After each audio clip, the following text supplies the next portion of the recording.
আসসালামু আলাইকুম। স্বাগতম সবাইকে ডিশ অ্যান্ড ডায়েরি উইথ উবাইদাস ফ্যামিলি ব্লগে। আশা করছি আল্লাহর রহমতে সবাই ভালো আছেন। আলহামদুলিল্লাহ আমরাও ভালো আছি।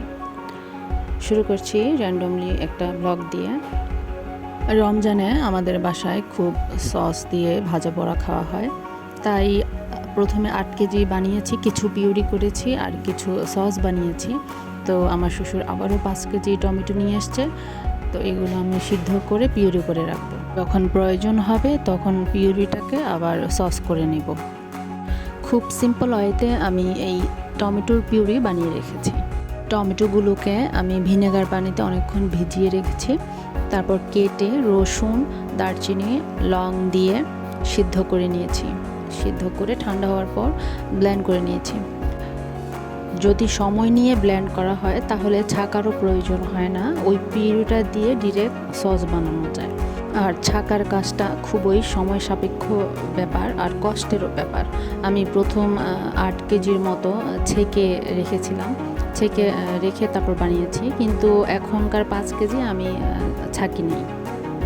তাও দেখুন মাশাআল্লাহ অনেক সুন্দর পিউরি হয়েছে, একদম কোনো দলা নেই, কিছু নেই। টমেটোর পিউরির পাশাপাশি আমাদের দুপুরের রান্নাও কমপ্লিট।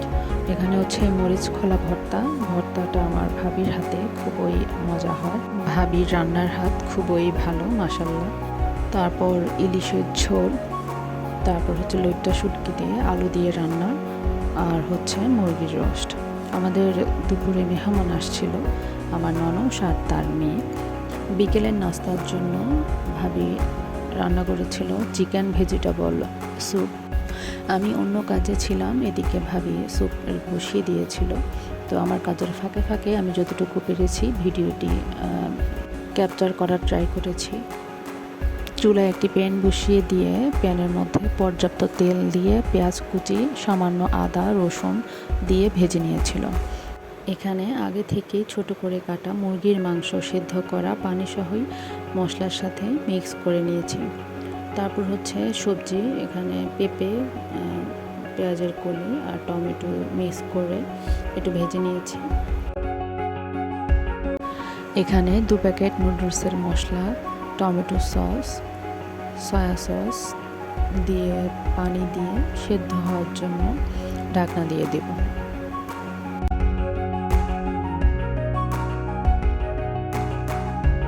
2 টেবিল চামচ কর্নফ্লাওয়ার পানির সাথে মিক্স করে রাখতে পারেন।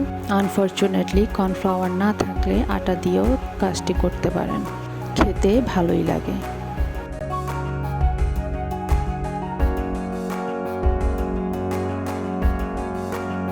এই পর্যায়ে 1 প্যাকেট নুডলস দিয়ে দিলাম, সিদ্ধ হতে থাকুক।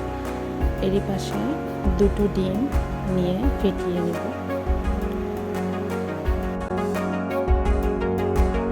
এখন কুচি করে কেটে রাখা লাল আর সবুজ মরিচ দিয়ে দিলাম, এতে কালারটা দেখতে সুন্দর আসে। এবার এক হাতে ফাটানো ডিম ঢালতে হবে আর অন্য হাতে ক্রমান্বয়ে নাড়িয়ে যেতে হবে।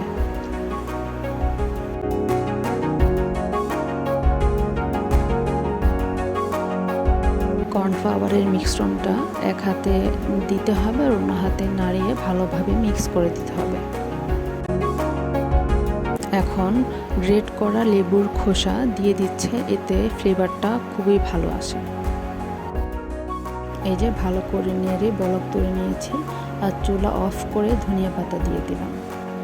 স্যুপ ঠান্ডা হলে যেহেতু ঘন হয়ে যায়, সেহেতু আপনারা পানির পরিমাণ বেশি করে দিবেন, তাহলে ঠান্ডা হলেও আর বসে যাবে না।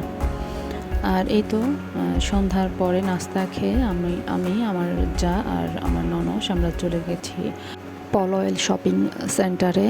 এই সেন্টারটা আমাদের বাসা থেকে খুবই কাছে, তো টুকিটাকি কিছু জিনিস কেনার ছিল।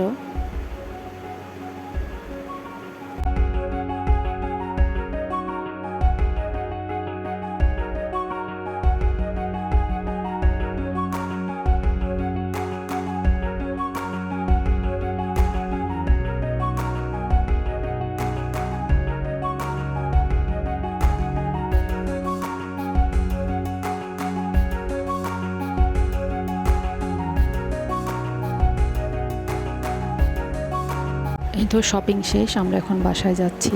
আমি রিকশার উপরে বসেছি, তাই ক্যাপচার করতে পেরেছি পুরো ভিউটা। হঠাৎ ছিনতাইয়ের কথা মনে হওয়াতে ফোন ব্যাগে রেখে দিয়েছিলাম। এই তো, আল্লাহ হাফিজ। আবার পরবর্তী কোনো ভিডিওতে দেখা হবে। আসসালামু আলাইকুম।